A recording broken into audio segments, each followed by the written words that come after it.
Hi, Cinematic Enthuse here, April 5th, 2024, and I've got a few movies I want to talk about.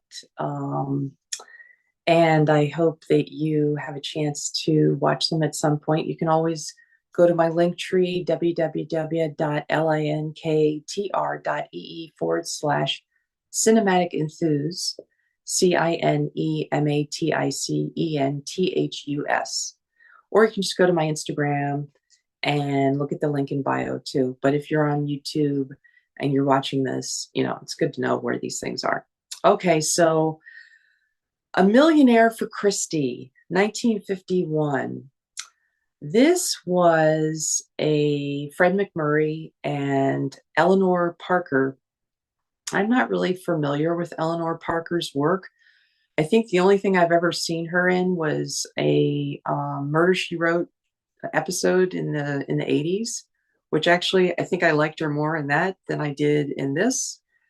Obviously, she's much younger in this. I think what bothered me about her was she was a little too trying to be Marilyn Monroe, sultry voice, kind of raspy, breathy, kind of blonde bombshell. It just didn't work for the tone of the film for me.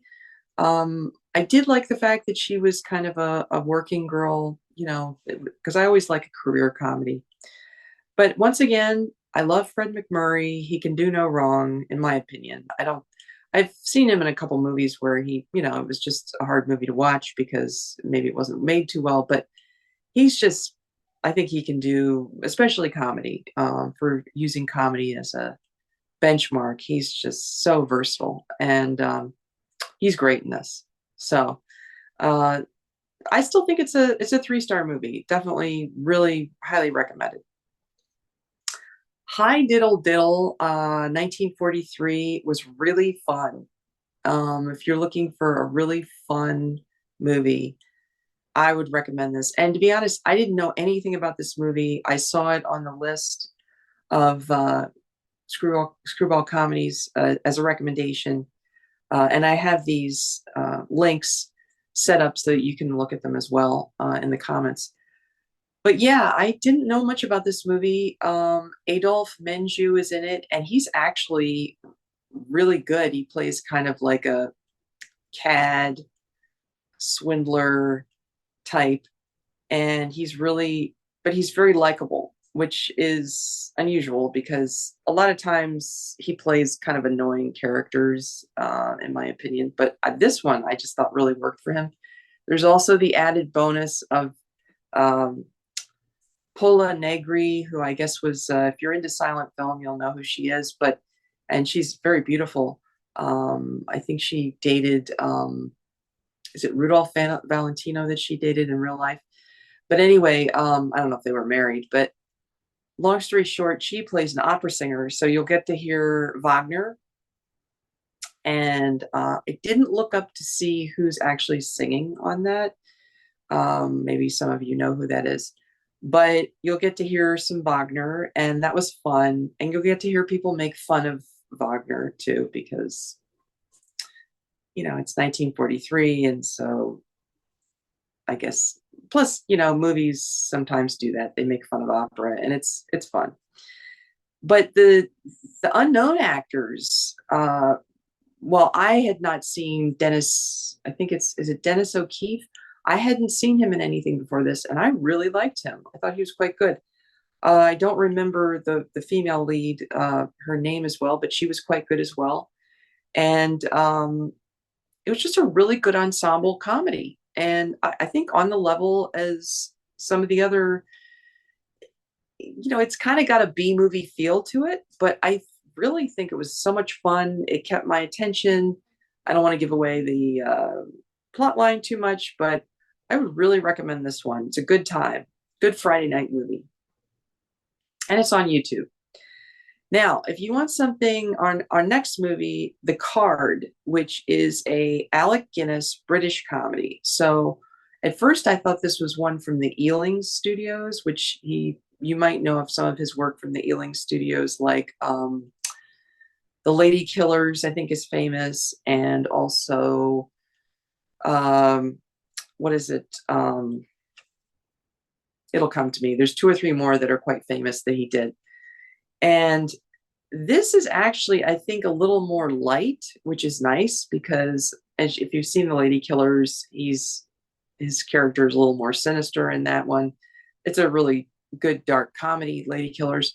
But this one is, I think, a little more innocent and fun in that respect. It's more subtle.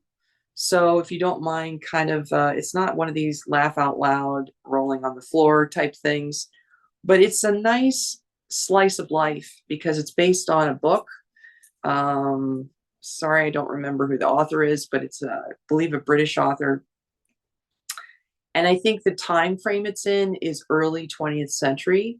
So it's based on a book written in that early 20th century period. And basically, if you're in the mood to watch a guy rise up the social ladder um, by doing various things, I mean, he's not really a con artist. He's kind of like a opportunist, I guess. But it's a lot of fun watching the movie because you see him change over time a little bit, and it's a nice kind of slice of life movie. And plus, the costumes are great, the music is great. I found out later that there's an actual suite by the BBC Philharmonic for this movie, so the music is quite good. Uh, Definitely highly recommended. Alec Guinness is just amazing in anything you can see him in, and I like, Bosley Crowther, one of the famous New York Times critics, who I frequently disagree with. But he was actually there, in the 40s and 50s. I guess he didn't think much of it. I mean, he didn't hate it, but he didn't rave over it. And he thought it was kind of, I don't know, he just didn't like it for some reason. I thought it was really good. So you take what you can from it. But that's a 1952 movie. The Gilded Lily, 1935, one of my favorites from screwball comedy. I didn't see it until I started really getting into screwball comedy back I guess it was about 5 or 6 years ago. But I was so happy I was able to get a link to this one that's on Internet Archive because it's one of my favorite Claudette Colbert, Fred MacMurray team ups. I think it's the first one they did together. And as you know from watching an earlier video, I watched Family Honeymoon with them from 1948. So between 1935 and 1948, I think they did at least, I want to say 7 films together. Maybe that's too many. 6? I'm not sure. But I know they did a lot. They did Gilded Lily. They did The Egg and I. They did the one I just mentioned. Well, they did at least 4. I want to say it's more than 4 though. But anyway, we'll have to look at some of the other ones they did together too. I love this movie because, yet again, it's a career movie, but also it's a newspaperman movie, and there's a little bit of singing and dancing in it. And I think one of the funniest scenes in it, I won't give it away, is when Claudette Colbert sings and dances, because the way she handles it is so unique. And I mean that in a very complimentary way. I think it's just brilliant. It can show, like, when you're doing something that makes you uncomfortable, that you can still make it work, you know, which is a good lesson for everybody, myself included. It's just, you'll know when you see the scene. And Ray Milland, a young Ray Milland, is always a pleasure. Not only is he good looking, but he's just very vivacious. And the first Ray Milland movie I ever saw was, he was kind of an old man at that point, so it was Dial M for Murder, and that's in the 50s. But when you see Ray Milland in the 30s, that's like something else, The same with Fred MacMurray. So totally watch it. I love it. I love this movie. It's like one of my, probably it would be in my top 20 favorites of screwball comedies, for sure. I will talk about Boy Meets Girl in a future video because I'm still I kind of went through it and then got distracted with something else, but I'm very much enjoying it and I'm going to talk about that later. Um, Also wanted to mention a really bizarre movie called All American Co-ed, 1941. This is definitely a B movie, okay? So think of it as if you're in the mood for, this would be a nice couple with high diddle diddle. Maybe watch All American Co-ed first and then end with High Diddle Diddle. They both have a very similar kind of tone to them. All American Co-ed reminded me a lot of like if TV sitcoms, which I like, I'm not making fun of TV sitcoms to bash them. I actually like the sitcom model. But if a sitcom from like the present day was done in the 1940s with film, that's what this reminded me of because it had this kind of like campus, you know, I'm not going to ruin the opening scene because you're going to love it. But it had this kind of, role reversal. Obviously, it's on a campus, so it's college kids. There's lots of music in it. Frances Langford is the lead. And of course, she has a beautiful voice, so you'll love her songs. But there's also some really cool supporting people like Louise Beavers, who you'll know, like when you think of like, I think there's Louise Randolph. I hope I have her name right. Louise Beavers and Hattie McDaniel were always kind of unfortunately cast as like maids and servants and whatnot, but they always stole the show or stole the scenes that they were in so many movies. We all know about Hattie McDaniel, but even it's Lillian Randolph and then Louise Beavers. Yeah, that's it, Lillian Randolph. But in this movie, it's Louise Beavers, and she has a really great scene in it. It's very short, but you'll remember her. And there's lots of little bit of physical comedy in it, which it's got that kind of like if you're familiar with Bob Hope movies, you'll like this kind of movie. It's silly, but it's also I just love seeing movies from the 30s and 40s that are just entertaining. Okay. So, oh, yes, totally be on the lookout for Noah Beery Jr. And he's Rockford Files' father, and the skipper, Alan Hale Jr.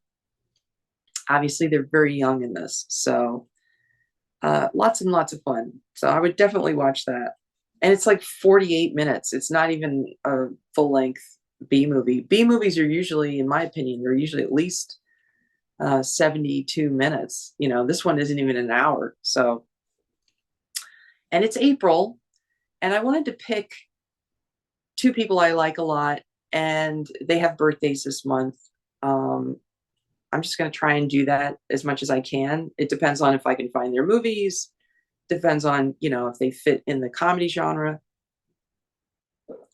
So Bette Davis, obviously known for her drama work, but I wanted to feature her in some comedies because I like her in comedy and she's one of my favorite actresses anyway.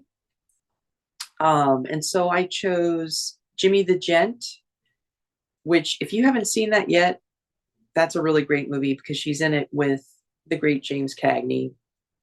And I also chose another team up with them called The Bride Came COD, and that's a later one. So if you want to go chronologically, and I've got links for both of those, you could watch Jimmy the Gent first. That's from 1934.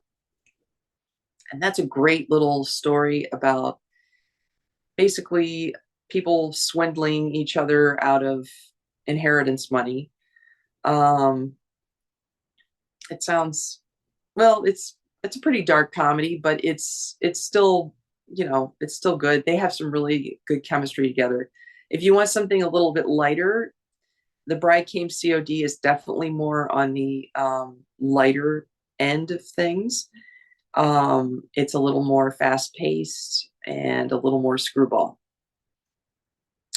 And she gets to play like an heiress in that, like a rich heiress, which is kind of against typecast for her because she was such a hard worker and kind of knows the grindstone in real life, and she prided herself on being kind of a real hard worker and stuff, which, she was. She always knew her lines and all that stuff. And I think she tended to kind of be tough on actors and actresses that didn't do that.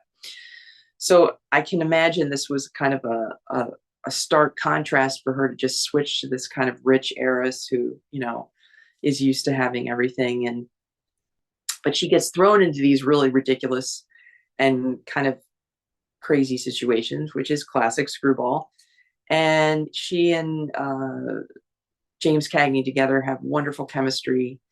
And I think if you're going to watch the two movies, they're just great. To see the two of them working together in a comedy is just totally worth it. So I would watch those two. I'm going to come back to The Man Who Came to Dinner because that is yet another one that I'm about halfway through. So I'll probably talk about that later. And that's yet another more famous movie. People probably know that one better. I think it tends to get played a lot at Christmas time. Of course, it's an ensemble comedy, so it's got a lot of big names in it. Monty Woolley and Ann Sheridan. Of course, Jimmy Durante has a wonderful scene in it, and Betty Davis, of course. There's a few other people. Mary Wicks, I think, is in it. I can't think of any of the other names right now off the top of my Billy Burke, I believe. So, and obviously based on the Moss Hart play that was like super, super famous. So a lot of people know about it because of that. So I will come back to that one, but that's 1942. And there's a link to that as well. Stanley Donen always puts a smile on my face because he's just such a beautiful, beautiful director, choreographer. And I picked 3 movies of his, and 2 of them I've already watched, and I need to watch. I couldn't believe I actually found a link to Singing in the Rain. I couldn't believe it. It's actually for free, so get it while you can, because I've had a really hard time finding a link to Singing in the Rain that's free. So that'll be a future video.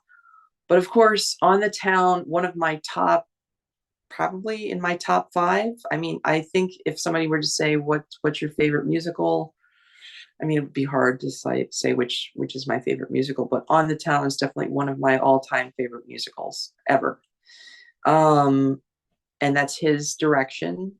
I believe co-direction along with Gene Kelly, as well as Singing in the Rain. On the Town 1949 is wonderful for so many reasons, but one of them is that I didn't know this until recently, that it was one of the first films to go on location in New York City.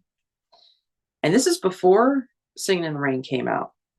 So I'm not sure how they managed to get the studio to do that, because that sounds like, that would require some negotiating but I don't know. Who knows how they did it? I'm sure there's a whole story on how they did it. But that's a wonderful, obviously, Frank Sinatra, Jules Munchin, who I can take or leave. He's just kind of there. Gene Kelly, of course, wonderful. Vera Ellen and Ann Miller and I love Betty Garrett too. Betty Garrett's really fun in this movie. But Ann Miller and Vera Ellen are just, I think, if you're like looking at the dancing of this movie, I think they kind of steal the show dancing wise. Vera Ellen's scenes where she gets to do some of her own solo dancing and her dancing with Gene Kelly. I think maybe he had that in mind. Maybe that's how he choreographed it, to kind of show them off more.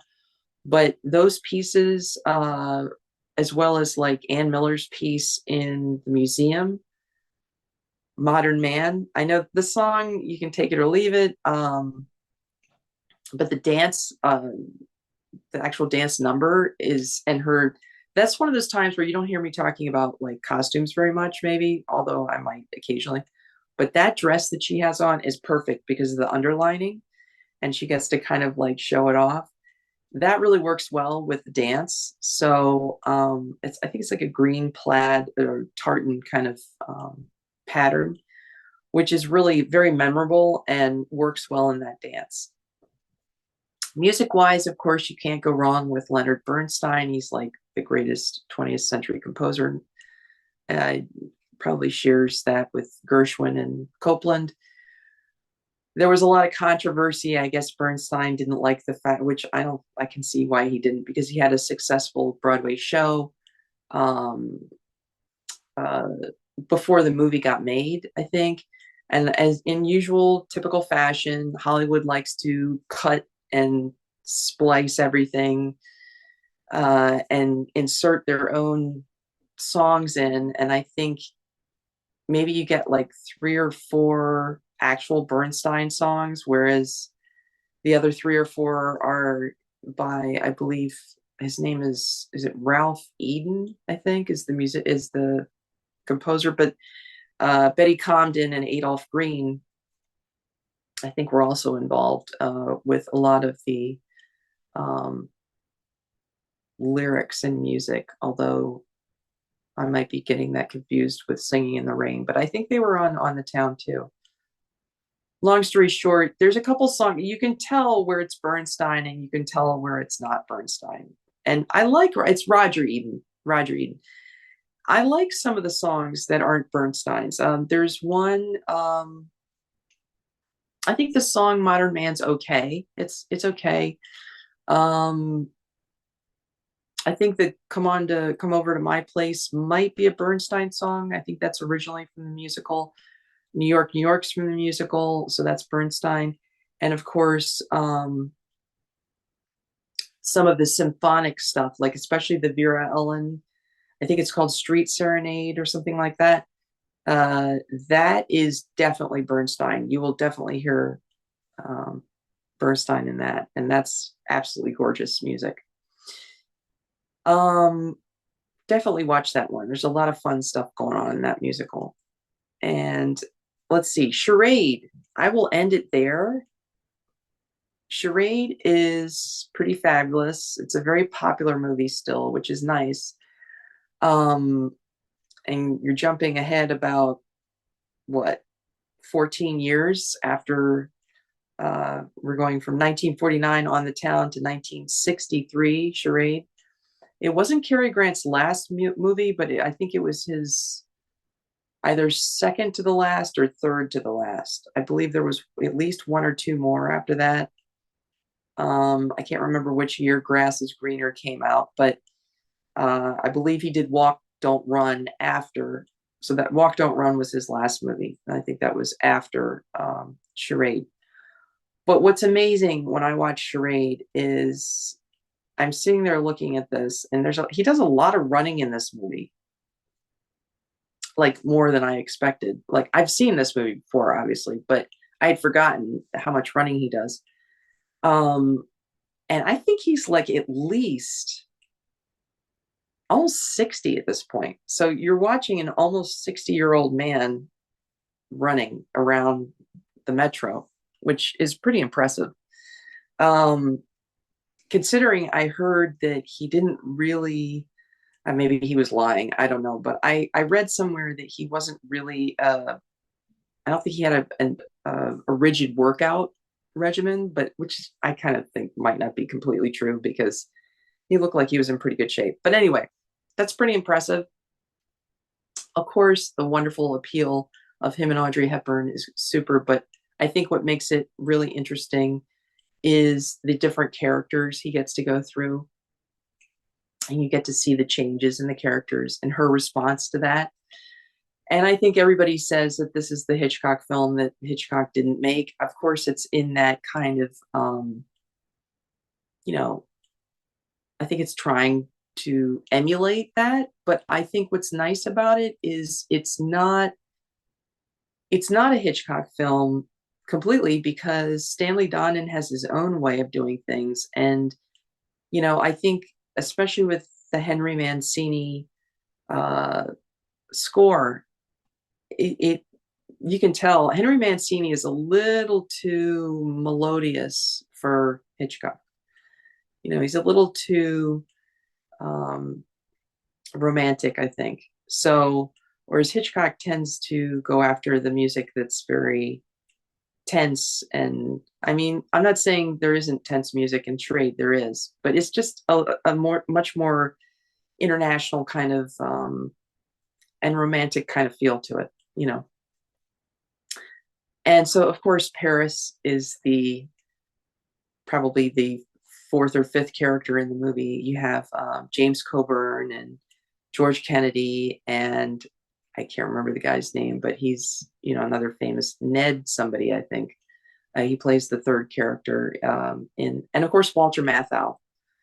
Um, and but Paris is definitely because I think there was some on location scenes in there as well. So it's a thriller, but it's also a romantic comedy, and it's got some lovely music in it, and it's definitely more of an adventure comedy and action comedy. So it'd be a nice follow up to, let's say, North by Northwest. Um, and I just love the opening too. The opening music is just really cool with the percussion and a kind of a jazz. It's not quite bossa nova, but it's got kind of a early 60s feel. There was a lot of that going on during that era, which I love that kind of music. So totally watch that if you haven't. And even if you have, watch it again. And oh, by the way, there's one really interesting, I'll have to look this up to make sure this is right, but there's a really interesting scene on the roof where George Kennedy gets to kind of have a physical altercation with Cary Grant. And Cary Grant gets to kind of do this kind of back kick that almost looks like something out of martial arts. And I wonder if he learned that from James Coburn, because I know for a fact James Coburn in the early 60s was studying martial arts with Bruce Lee. And I know in the early 60s, that was when Bruce Lee had his school and he was in Palo Alto in California. So I wonder if, you know, there was a little bit of an influence to use that kind of back kick, which you would associate with like martial arts. So just something to look out for when you're watching it. And so I'll end it there. Once again, you can go to, if you're on YouTube, you can go to my link tree and check out all these movies. I have them on a Google Doc. It'll say March 2024 movie links. I usually post on Instagram like what I'm watching, so that if you want to like watch it, so that when you watch this, you'll have already seen it. But it's not like, you know, required or anything. It's just in case you want to watch when I'm watching it. Okay, so yeah, on a future video, I'm gonna definitely include Boy Meets Girl, also The Man Who Came to Dinner, and probably Singing in the Rain, and there'll be probably a few more. So yeah, okay, all right. Have a great weekend and great week, and see you soon.